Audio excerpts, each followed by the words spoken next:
Hoy día vamos a hablar, mis queridos doctores, acerca de la endocarditis bacteriana. Tenemos que conocer qué tipos de bacterias son las que más frecuentan esta enfermedad, ¿sí? Y sobre todo conocer la parte de la profilaxis antibiótica. ¿Cuándo se debe aplicar una profilaxis antibiótica? ¿En qué casos? Solamente cuando el paciente tiene endocarditis bacteriana o otro tipo de bacterias, otro tipo de enfermedades. Entonces, todo eso vamos a ver el día de hoy, acompañado también de la fiebre reumática, que tiene una gran relación con la endocarditis bacteriana. Sí. Hablando un poquito de la endocarditis infecciosa o bacteriana, también es la inflamación del endocardio, sí, es decir, de la parte de los tejidos del corazón y de las válvulas del corazón. Esta se puede dar por procesos bacterianos, virales y también por hongos, ¿sí? Por lo general, esta es causada por ciertos microorganismos, sí, que se van a sentar en la parte del endocardio, en el tejido, por lo cual el mismo se va a ver afectado, sí, y va a causar ciertos tipos de problemas que ya les voy a nombrar más adelante. En su etiología, y los que por general les preguntan dentro del examen cuáles son los causantes o los agentes causales bacterianos de la endocarditis bacteriana es el Staphylococcus aureus, ese es el principal dentro de los estafilococos. Dentro de los streptococos, el viridans y el pneumoniae son los principales. Y dentro del enterococcus, el que se presenta con mayor frecuencia es el faecalis, ¿sí? Entonces, como resumen para los que recién se unen, la endocarditis no es más que la inflamación, ¿sí? Del tejido del endocardio y de las válvulas, ¿no es cierto? De la parte de las válvulas del corazón, causadas por microorganismos que entran por una vía externa hacia la parte interna del corazón, ¿sí? Estos microorganismos, ¿sí? Bacterianos, o también pueden ser incluso virales y también hongos, pero en este caso los principales son Staphylococcus aureus, el Streptococcus viridans y Pneumoniae, y dentro de los enterococos el Faecalis. Sí, esto es muy importante a nivel bacteriano porque por lo general en artículos algunos eh, autores determinan que la infección bacteriana es la principal causante de una endocarditis. Sí, como su nombre mismo lo dice, endocarditis bacteriana. Sí puede darse también a nivel viral o a nivel de hongos, pero la infección bacteriana es la principal e incluso ocupa un 85%. Entonces, importante saber, ¿no? La endocarditis bacteriana es una inflamación del tejido del endocardio, sí, a su vez de las válvulas, lo cual va a producirse porque mediante la vía externa o algún tipo de infección externa va a reubicar microorganismos, ¿sí? Anaerobios, ¿sí? Y aerobios que van a llegar directamente a la parte interna del corazón. Dentro de estos microorganismos bacterianos tenemos el Staphylococcus aureus, el Streptococcus viridans, Pneumoniae y el Enterococcus faecalis, en un 85% causantes de esta patología previamente dicha, ¿verdad? Un poquito la fisiopatología, es importante que vean que todos estos microorganismos sí van a comenzar con una colonización, ¿sí? A partir de una apertura de alguna infección, ¿sí? Estos microorganismos, al ser aerobios, pueden viajar a través de una vía externa, ¿sí? Es decir, pueden viajar a través de una infección fuerte, en el caso de odontología, por algún tipo de absceso, ¿sí? Algún tipo de cirugía invasiva o abierta, ¿sí? Todos estos microorganismos van a producir una colonización, es decir, se van a asentar en el tejido, como podemos ver en la imagen, ¿sí? Al asentarse en el tejido comienzan, mediante la fibrina, ¿sí? Comienzan a unirse, todos estos organismos individuales se reúnen de manera colectiva mediante la fibrina y se van agregando o sea, formando parte de este tejido, que es el endocardio, ¿sí? De esta válvula, de las válvulas. Todo esto va a producir una agregación plaquetaria, ¿sí? Lo cual va a causar ya una lesión en el endotelio, ¿sí?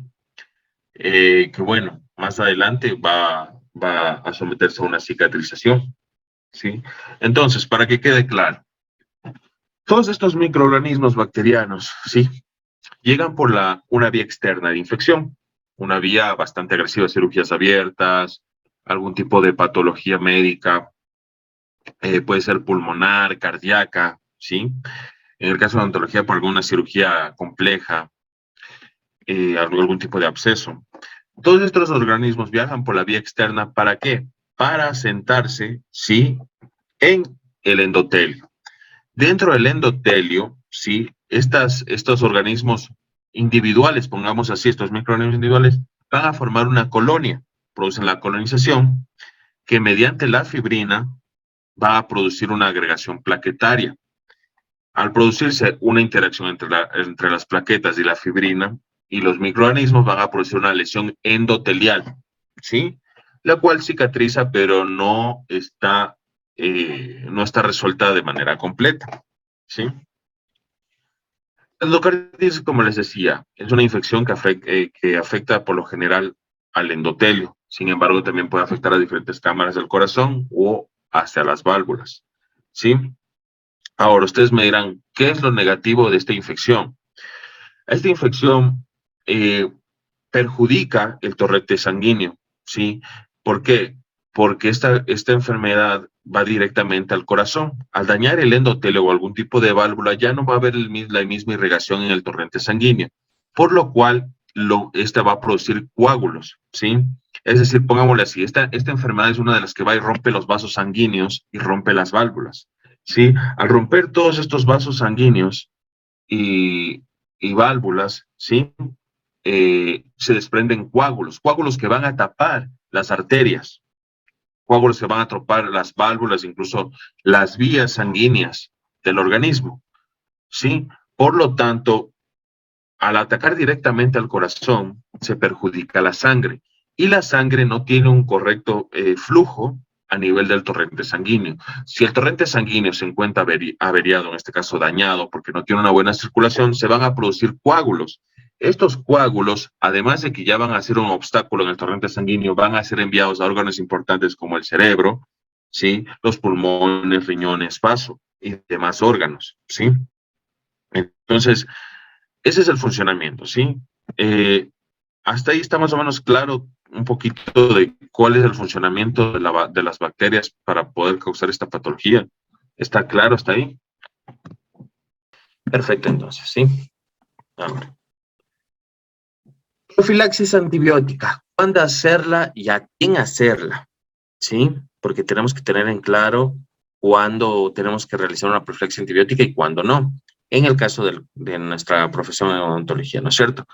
Pacientes de alto riesgo o para endocarditis infecciosa. Mucho cuidado, como les dije, esta es una enfermedad que va directamente a las partes del corazón. Por lo tanto, siempre que se vaya a realizar algún tratamiento invasivo, ya vamos a ver qué tratamientos son invasivos y qué tratamientos no son invasivos. Cuando se va a realizar un tratamiento invasivo en el paciente, ¿no es cierto?, dentro de la consulta dental, es muy importante, como siempre les he dicho, en la historia clínica. ¿Por qué? Porque hay que tener sumamente cuidado si se le va a hacer una cirugía, por ejemplo, de terceros molares a un paciente que tiene prótesis valvular, hay que tener cuidado. ¿Por qué?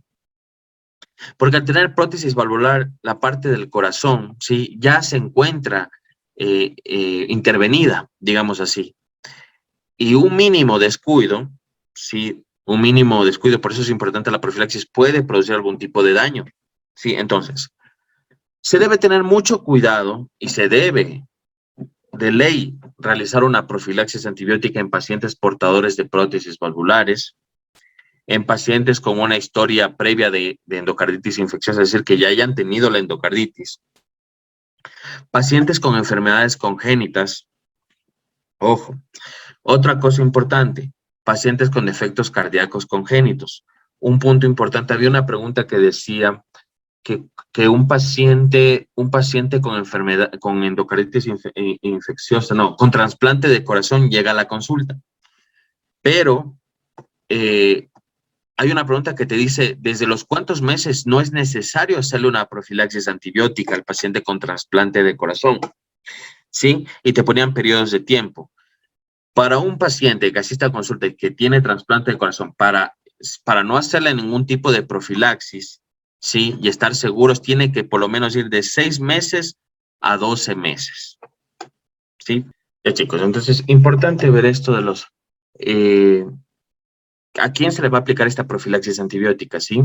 Entonces, habíamos quedado que las personas que tienen un trasplante de corazón para prevenir cualquier situación, si el paciente ya cumplió el año del trasplante de corazón, o sea, en un rango que va de 6 a 12 meses, por lo general se prefiere que sea el año completo, se puede realizar cualquier tratamiento sin profilaxis antibiótica.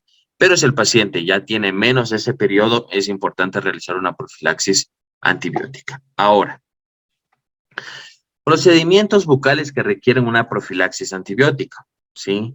Es decir, por ejemplo, extracciones y cirugía oral, porque es invasivo, ¿no es cierto? Maniobras en áreas infectadas y contaminadas, procedimientos periodontales quirúrgicos, raspados, alisados, sondaje, tratamientos de conducto y cirugía periapical, implantología, por supuesto, ¿no es cierto? Porque la colocación de implantes es demasiado invasiva, incluso rompemos hueso, ¿verdad? Reimplantes de dientes abulsionados, colocación del hilo retractor, colocación de bandas de ortodoncia, ¿sí? Activación ortodóntica, aplicación intraligamentaria de anestésicos locales, algún tipo de profilaxis dental o de implantes, toma de impresiones dentales, perforación de la mucosa y sesiones prolongadas y próximas, ¿sí? Entonces, ¿qué quiere decir esto? Que toda cirugía, todo procedimiento que tenga que ver con la invasión del hueso y del tejido, sí, hay que tener mucho cuidado, sí, y se debe realizar una profilaxis antibiótica. Entonces, como podemos, repito, en resumen, ¿cuándo se debe hacer, en qué pacientes se debe hacer una profilaxis antibiótica? En pacientes que tengan prótesis valvulares, en pacientes que tengan una historia previa de endocarditis infecciosa, en pacientes con enfermedades cardíacas congénitas, en pacientes que hayan tenido un trasplante de corazón, pero sea menos del año, ¿sí? ¿Ya? Y en tipo de pacientes con defectos cardíacos congénitos, ¿sí? Por lo general, recuerden que la profilaxis antibiótica está aplicada en tratamientos que son invasivos, es decir, que causan la destrucción del tejido blando y del tejido duro, ¿sí? Medicación profiláctica en odontología. Dentro de la medicación que vamos a utilizar nosotros para realizar una correcta profilaxis antibiótica, es importante saber por qué vamos a utilizar y para qué, y qué dosis vamos a utilizar, ¿sí? Por lo general, el fármaco, bueno, siempre se da 30 a 60 minutos antes del procedimiento, por lo general 1 hora antes del procedimiento, ¿sí? Por ejemplo, aquí tenemos amoxicilina, 2 gramos vía oral para adultos y en niños 50 miligramos sobre kilogramo. La ampicilina, podemos dar 2 gramos intramuscular o intravenosa en adultos y en niños 50 miligramos sobre kilogramo. Cefazolina o cefastrexone es 1 gramo intramuscular o intravenosa y en niños de 50 miligramos por sobre kilogramo. Cuando el paciente tiene alergia a las penicilinas previamente indicadas, se le puede dar clindamicina de 600 miligramos por vía oral en adultos, en niños de 20 miligramos sobre kilogramo. Cefalexina, 2 gramos vía oral niños y 50 miligramos sobre kilogramos en niños y 2 gramos por vía oral en adultos. También se les puede dar la que es la acitromicina o la claritromicina, cuya dosis es de 500 miligramos vía oral en adultos y en niños de 15 miligramos sobre kilogramo. Cuando el paciente tiene alergia a la penicilina y no le gusta por lo general el medicamento por vía oral, no tiene la capacidad de poder digerir la pastilla por la vía oral, se le da clindamicina de 600 miligramos intravenosa para adulto y en niños 20 miligramos sobre kilogramo. También se le puede dar cefazolina de 1 gramo intravenosa o intramuscular en adultos y en niños de 25 miligramos sobre kilogramos, ¿sí? Tratamientos odontológicos en los que se recomienda profilaxis contra la endocarditis bacteriana. Vuelvo a indicar este tema porque suelen confundirse. ¿En qué procedimientos? Todos los procedimientos invasivos, ¿no? Que vayan a causar algún tipo de daño en el tejido blando o en los tejidos duros. Entre estos están procedimientos y tratamientos periodontales, es decir, algún tipo de sondaje periodontal, tractectomía supra y subgingival, raspado y alisado radicular, algún tipo de cirugía periodontal como gingivoplastía, gingivectomía, ¿sí? Extracciones dentales, ¿sí? Colocación de implantes. Recuerden que los implantes es bastante invasivo, como les decía, instrumentación endodóntica, ¿sí? ¿Quién me puede decir por qué hay que tener cuidado y hay que hacer una profilaxis cuando se va a hacer un tratamiento de conducto? ¿Quién me puede dar esa? me puede indicar eso. La doctora Andrea. Doctora Andreita, cuénteme, ¿por qué se tiene que hacer una profilaxis antibiótica en un paciente o cuando se va a realizar un tratamiento de conducto? Puede ser porque hay conexión directamente con el ápice, con el hueso, y puede haber una ligera perforación.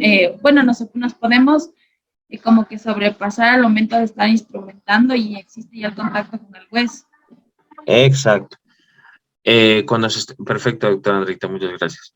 Cuando se está haciendo un tratamiento de conducto, sí, existe la probabilidad de que alguien que recién está haciendo las endodoncias puede equivocar y pueda perforar el ápice. Al perforar el ápice, nosotros extendemos y agrandamos la vía de las bacterias, de los microorganismos, ¿sí? Los cuales pueden reubicarse ahí y provocar un absceso. Y como les dije al principio, si al paciente se le produce un absceso, ¿sí?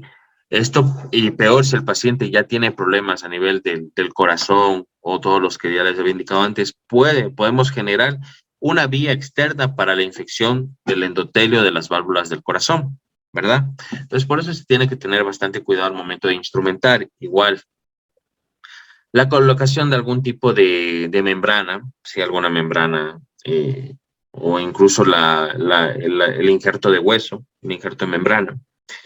Colocación de bandas ortodónticas. Ojo, colocación de bandas ortodónticas. ¿Por qué? Porque nosotros cuando colocamos la banda ortodóntica sabemos que va a haber un sangrado de la encía, ¿ya? Y puede haber un tipo de invasión tal vez mínima, pero puede ser importante. Ahora, cuando se ponen los brackets no hay ese problema, ¿no? Porque estos se van a ubicar en la parte vestibular de los dientes y no van sobre el tejido blando, ¿no es cierto? Sino sobre el esmalte, ¿correcto? Ojo, inyecciones anestésicas locales intraligamentosas, ¿sí? Porque van directamente relacionadas con la anestesia del ligamento periodontal, ¿sí? Y limpieza profiláctica tanto de dientes como de implantes, que ya se los había dicho antes, ¿sí? Tratamientos odontológicos en los que no se recomienda profilaxis contra la endocarditis bacteriana. Entre estos tratamientos está la odontología restauradora, ¿sí? Es decir, esto nos incluye restauración de dientes cariados, es decir, las típicas operatorias o restauraciones, calzas, como les dice el paciente, que se realizan, ¿sí? Ahora, mucho ojo tampoco no nos vamos a confiar, porque cuando hay algún tipo de carie profunda, recuerden que nosotros estamos con un riesgo grande de poder provocar una exposición pulpar, ¿sí? Ya. Dice, tratamiento endodóntico circunscrito a los conductos, es decir, que no va a llegar más allá del tercio medio. Me refiero a colocación de postes y muñones, ¿sí? Que no va a llegar a la parte del ápice. Si a eso se trata tratamiento endodóntico circunscrito.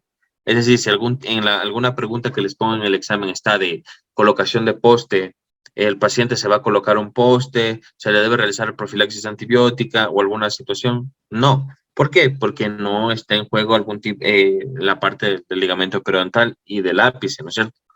¿Sí? No hay un tipo de exposición, digamos así, ¿ya?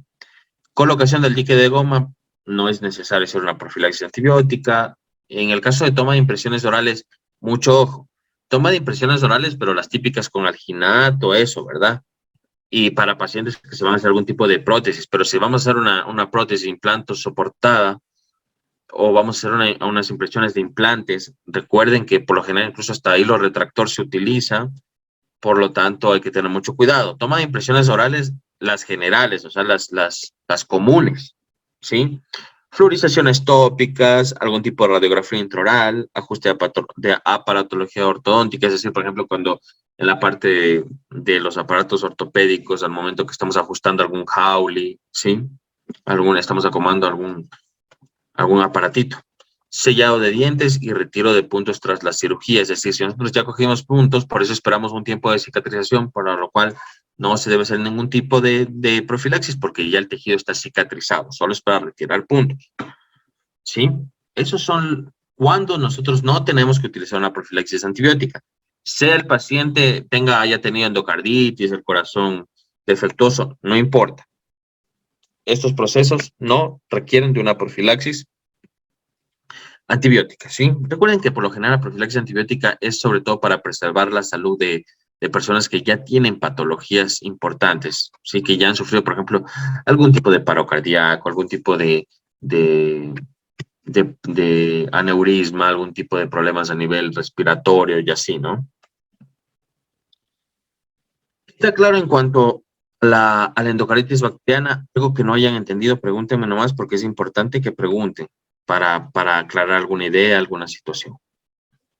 ¿Está claro para poder pasar a la fiebre reumática que tiene muchísima relación con la endocarditis bacteriana? Doc, no sé si puede repetir el inicio. Lo que pasa es que algunos no nos conectamos desde el inicio. Ya, no hay problema. Ya. Solo la primera diapo, por favor. Ya. Ya. Bueno, estábamos hablando un poquito para resumirles y que me puedan entender de la endocarditis bacteriana. La endocarditis bacteriana, por lo general, es producida por microorganismos. Estos microorganismos se van a dirigir directamente al endocardio. Lo que va a hacer el endocardio es inflamarse, ¿sí? Es decir, duplicar su tamaño y ser susceptible a la colonización o, digamos, a la adaptación de varias bacterias, virus y hongos. Sin embargo, los virus, las bacterias que más se colonizan así o que más se adhieren al endotelio inflamado son el Staphylococcus aureus, el Streptococcus viridans y pneumoniae, el Enterococcus faecalis. Recuerden que los microorganismos, es decir, la parte bacteriana, son los que van a producir en un 85% una endocarditis bacteriana o infecciosa, ¿sí? El resto de porcentaje lo producen los microorganismos virales o hongos, ¿sí? Hasta esa parte. ¿Cómo lo van a hacer? Recuerden que todos estos microorganismos van a llegar de manera individual, ¿no es cierto?, al endotelio. Una vez que están en el endotelio, ¿sí? Una vez que están en el endotelio, ya no van a ser cada quien por su lado, sino se van a hacer colonias. Estas colonias, ¿sí? Para poder tener algún efecto, comienzan a apropiarse de toda la parte del endotelio y mediante la fibrina y la agregación plaquetaria, van a causar una lesión endotelial, es decir, ya van a causar daño a la parte del endotelio, ¿sí? Eso es importante, ¿ya? Recuerden que la endocarditis infecciosa producida, en este caso, en su gran parte, más del 80%, ¿sí? Va a causar daño directamente al endotelio, a las válvulas cardíacas, ¿sí? ¿Qué va a pasar con esto?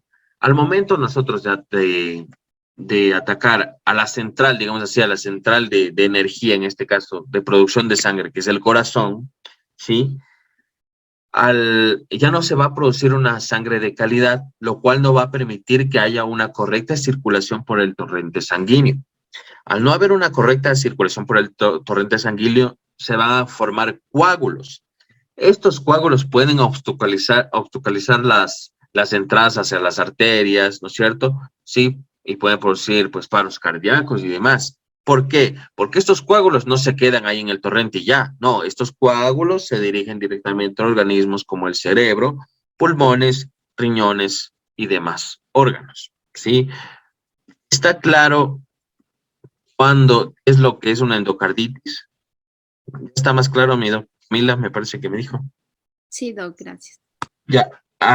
Doctora Andreita, cuénteme, ¿alguna pregunta acerca de eso? ¿Entendió más o menos? Sí, todo claro. Ya. Doctor Andrés, ¿está claro? Sí, doctor, claro. Ya. Doctora Sofía Enríquez, ¿está claro? Sí, doctor, todo claro. Ya, perfecto. ¿Alguna otra pregunta acerca de la endocarditis? ¿Qué es lo que más se toma en las pruebas del CASES de este tema de endocarditis? Es importante. ¿Qué es una endocarditis?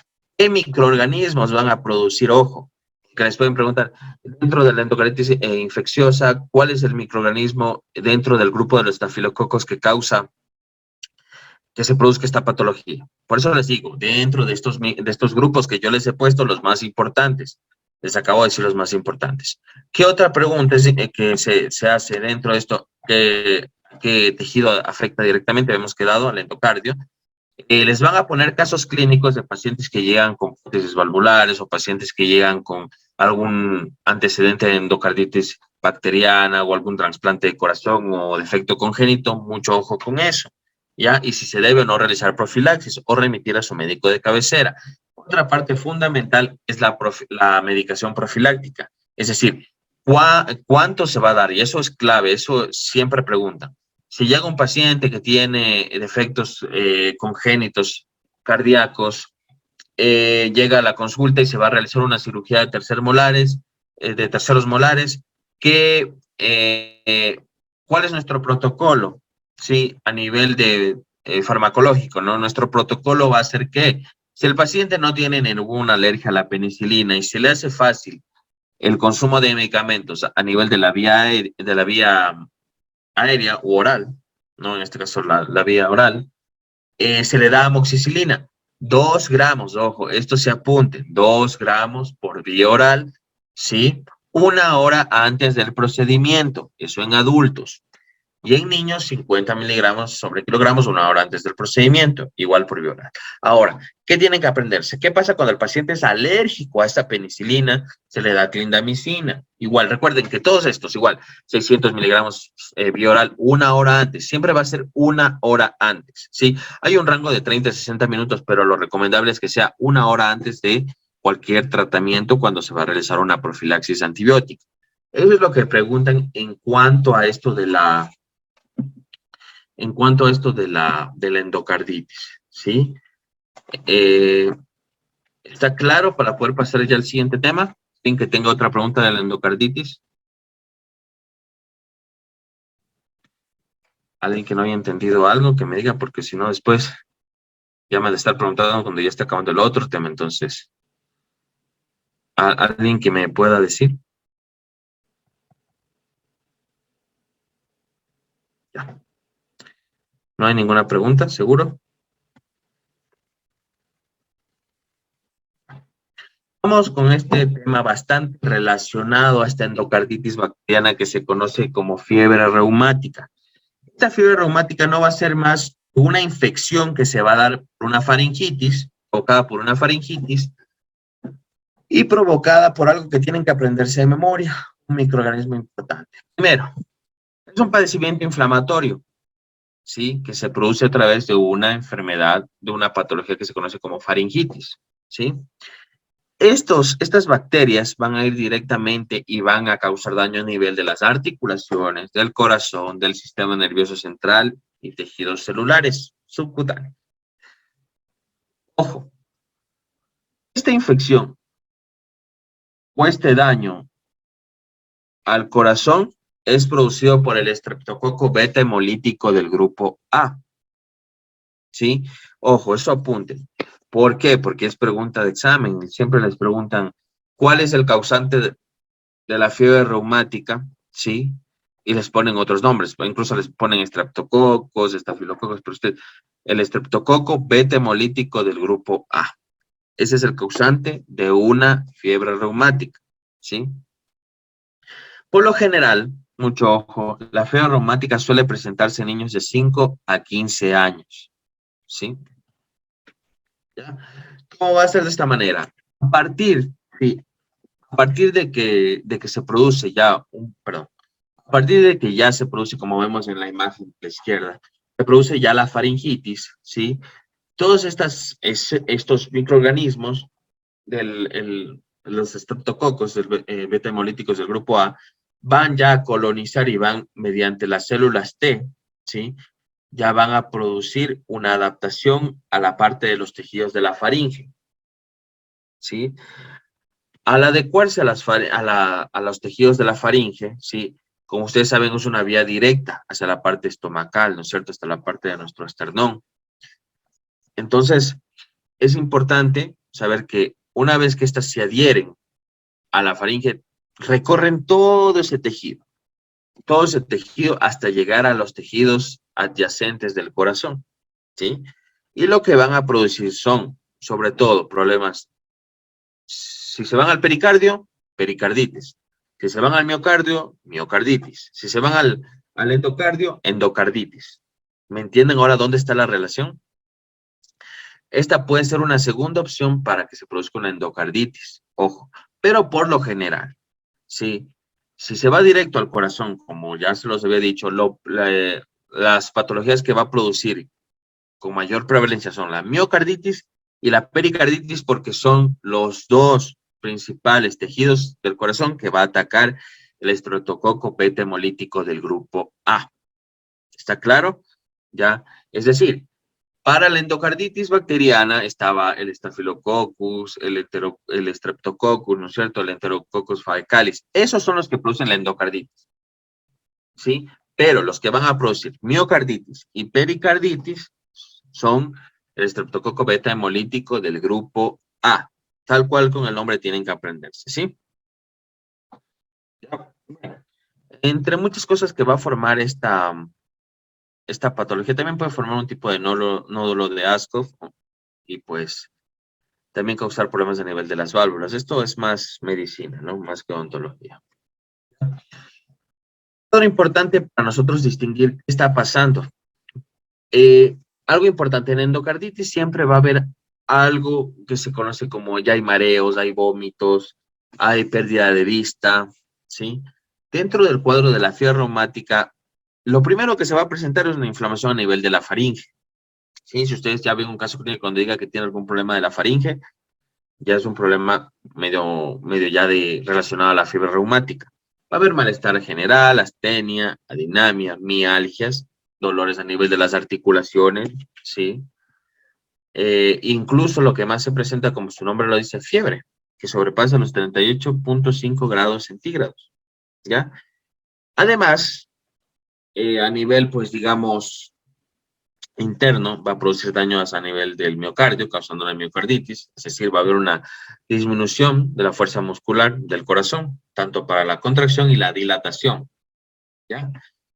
Entonces, vamos a ver sobre todo lo que se presenta. Se presenta una artritis. Esta artritis, como les había dicho, va a haber a nivel de las articulaciones, ¿no es cierto? Va a causar daño a nivel de las rodillas, tobillos, muñecas, produciendo en ellas algún tipo de dolor, enrojecimiento, tumefacción, ¿sí? Recuerden que al ya producirse esta fiebre reumática va a ir directamente a las articulaciones de manera migratoria, es decir, va a estar en la rodilla, pero luego también se pasa al tobillo, luego a las muñecas, así, ¿sí? Ahora, importante saber que no deja secuelas esta situación, ¿sí? A pesar de que hay una tumefacción, no existen secuelas. Están los nódulos subcutáneos de Meyer, ¿sí? Que eso por lo general se da a nivel de los codos, de las rodillas, también de la parte, en este caso, extensoras de las articulaciones, ¿sí? Tampoco duele. Coria de Sydenham. Es un ataque reumático agudo, es decir, el paciente va a realizar movimientos indeseados, ¿sí? Tanto de sus extremidades como de las facciones de la cara. Por lo general, esta coria de Sydenham es la que va a producirle un poco de, digamos así, de insomnio, ¿sí? Y puede durar varios meses. Sin embargo, tampoco deja secuelas neurológicas, ¿no es cierto? Porque está jugando con los nervios. Por eso es que hay los movimientos indeseados. Y también está esta parte del eritema marginado, ¿sí? El eritema marginado ya tiene que ver más con la dermis, ¿sí? Causa manchas redondeadas, bueno, en este caso no causa prurito, ¿sí? Pero sí causan algún tipo de manchas a nivel de la piel. Entonces, los cuatro signos que se presentan en una persona con fiebre reumática, nosotros clínicamente se puede observar, son problemas a nivel de las articulaciones, la artritis, nódulos subcutáneos de Meiner, que se va a producir a nivel de estos nódulos se van a producir en las partes extensoras de las articulaciones, es decir, en los codos, en el antebrazo, por supuesto, y en las rodillas, ¿no es cierto? En las superficies extensoras. La coria de Sydenham, que va a producir movimientos involuntarios en el paciente, tanto a nivel de sus extremidades como facciones de la cara, y por último, a nivel de la dermis, causando moretones o manchas redondeadas, que no dejan secuela. Ninguna de estas características, o sea, ninguno de estos signos va a producir secuela, ¿sí? Como podemos ver, la imagen, lo que causa la artritis. el eritema marginado, que vemos las manchas, los nódulos de Meyer, que se pueden presentar también a nivel de los dedos, del antebrazo, del codo, de las rodillas, ¿sí? Y la corea de Sydenham, que va a producir movimientos indeseados, es decir, por eso pongo ahí el dibujo ahí de un paciente dibujando, es decir, si el paciente está, o el paciente está normalmente en su rutina, está escribiendo algo, de repente comienza a descoordinarse, tiene ya una descoordinación motora, ¿sí? Que esa descoordinación motora va a ser, pues en este caso, pasajera, ¿no? No va a ser permanente ni va a causar algún tipo de secuela. Endocarditis, bueno, esto ya lo habíamos hablado un poco en la parte anterior, no quiero confundir, esto ya es un poco más médico, ¿no? Pericarditis, inflamación, bueno, que se va a producir de exudado serofibrinoso, es decir, se va a producir algún tipo de sustancia purulenta a nivel del pericardio, ¿sí? Ojo, esto tienen que aprenderse de memoria. ¿Por qué? Porque les van a preguntar cuáles son los criterios de Jones mayores y cuáles son los criterios de Jones menores. Ojo, los criterios de Jones están relacionados solo con la fiebre reumática. Es decir, si les ponen los criterios de Jones, ¿a qué tipo de patología pertenece? A la fiebre reumática. Estos criterios se van a dividir en criterios mayores y menores, ¿sí? Entonces, estos se apunten porque esto es necesario. ¿Cuáles son los criterios mayores de Jones? Carditis, es decir, problemas a nivel del corazón, artritis, ¿sí? De las articulaciones, la corea de Sydenham, que ya habíamos visto que son los movimientos involuntarios, los nódulos de Maynard, que van a aparecer tanto en las superficies extensoras, es decir, a nivel de las falanges de los dedos, ¿no es cierto? De los nudillos, a nivel del antebrazo, de los codos, de las rodillas, ¿sí? De las extremidades que se doblan, digamos así. Eritema marginado, que este va a atacar más a lo que es la piel, ¿no es cierto? Causando manchas que no quedan para siempre, sino que ya desaparecen con el tiempo y con el control de la enfermedad. Tenemos los criterios menores, fiebre, artralgias, ¿sí? Antecedentes de fiebre reumática y elevación de reactantes de fase aguda. Sobre todo los tres primeros son los que más toman, ¿no? Fiebre, artralgias y antecedentes de fiebre reumática, ¿correcto? Entonces, eso es importante. Veamos. ¿Alguien me puede decir cuáles son los criterios mayores de la fiebre reumática? ¿Y qué es cada uno? Son carditis, que es daño a nivel del corazón, artritis, que es en los huesos. La corea no le entendía que sí es referencia. Sí, la corea de Sydenham. La corea de Sydenham tiene que ver más a nivel neurológico. Es decir, va a causar movimientos indeseados en el paciente. Un rato está haciendo una cosa y mueve alguna extremidad de imprevisto o hace diferentes caras de imprevisto y no producidas por él, sino involuntariamente, ¿sí? Y por último, ¿cuál teníamos? El eritema marginado. Ya, muy bien. ¿Está claro esa parte, doctores? Sí, más o menos le entienden a lo que... ojo, el tratamiento de la fiebre reumática es el mismo tratamiento farmacológico que se utiliza en la endocarditis. ¿Está claro? Por ejemplo, ¿cuál es la profilaxis? Vamos a ver. ¿Quién me puede decir cuál es la profilaxis antibiótica en una persona que no es alérgica a la penicilina y que tiene alguna enfermedad patológica importante, para lo cual se debe realizar alguna profilaxis antibiótica? ¿Cuál es la dosis que le damos nosotros dentro de esta profilaxis antibiótica? ¿Cómo es? ¿Quién me dice? Amoxicilina de 2 gramos, 1 hora antes del procedimiento. Vía oral, ¿no es cierto? Vía Bueno, oral. eso bueno, ese se usa por lo general, ¿no? Después puede variar dependiendo la capacidad del paciente para adaptarse al medicamento, ¿sí? Eso. Esto no les voy a confundir mucho porque es ya un poquito más médico para eliminar estreptococos y eso, pero ustedes tienen que saber el antibiótico general, ¿sí? Eso. ¿Alguna pregunta de la endocarditis o en su caso, pues, de la fiebre reumática quedó claro? Por favor, pregunten mis doctores que yo respondo lo que me pregunten. Doctora Karencita, cuénteme. Buenas noches. La Buenas noches. penicilina, La penicilina G es usada para la fiebre reumática y Cuando hablamos de penicilinas, hablamos del grupo de la amoxicilina, hablamos de la eritromicina, de la citromicina, clindamicina, claritromicina, ¿sí? Estas de aquí, por lo general, como le decía mi doctora Karen, era de que se utilizan, yo solo se utiliza en este caso, ¿no?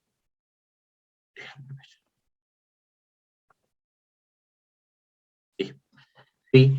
Este tipo de penicilinas son, por ejemplo, la amoxicilina se va a utilizar igual, ya les habíamos dicho. La que más se utiliza, 2 gramos por vía oral, 1 hora antes del procedimiento, ¿sí?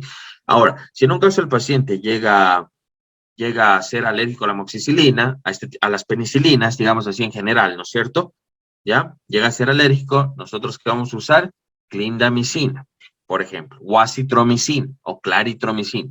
¿Sí me entiendes aparte de mí? Por eso tiene que tomarle una foto a eso para que se aprendan las dosis dentro de la profilaxis antibiótica porque va a servir para este tipo de enfermedades. Sí, sí, me... o sea, sí, ya ahorita sí le entendí. O sea, estos antibióticos son antes del tratamiento, sí. Exacto, una profilaxis antibiótica siempre se hace Ujú. 1 hora antes del tratamiento. Ya, Y y la esta, penicilina G sería ya para tratar en sí la enfermedad. exacto, o sea, claro. Ajá, Es mejor. ya. Sí, mi doc. Está, bueno, espero que haya quedado un poquito más claro. Alguien que tenga otra pregunta acerca de la fiebre reumática o la endocarditis, porque tenemos que pasar a hipertensión. Pregunten nomás, pregunten con confianza. ¿O quieren que pregunte yo? Mejor pregunten ustedes y así se evita que yo les pregunte. Otra pregunta, eso de los de Jones menores y mayores, uno dijo que solo era para la fiebre reumática, no le entendí bien eso. Existen los criterios de Jones son parámetros que se utilizan para identificar la fiebre reumática. Estos se van a dividir tanto en mayores como menores, ¿sí? Recuerden, los criterios de Jones solo se dan en la fiebre reumática. Entonces, se los divide en dos para poder determinar cuáles son los criterios que nos van a ayudar de manera más rápida a descubrir que el paciente tiene una fiebre reumática. Por eso los había separado en este de aquí. Es decir, se da a saber que les pueden poner a qué tipo de criterios pertenecen los siguientes signos. Carditis, artritis, coria, por ejemplo. Entonces, ustedes ya saben que estos son criterios mayores. Ahora, si les ponen fiebre, artralgias y eso, ya saben que son criterios menores. Es un poquito para que sepan identificar. Se pone mayores por los que son los más relevantes, digamos así. ¿Sí? ¿Cuáles son los signos más relevantes dentro de la fiebre reumática? Y los menores ya son secundarios. ¿Sí está más o menos claro, mi doctor Karen? Sí, doc. Perfecto. ¿Alguna pregunta más que tengan? Solo la doctora Karencita ha entendido todo de dientes. ¿Alguien más? La doctora Brigitte García.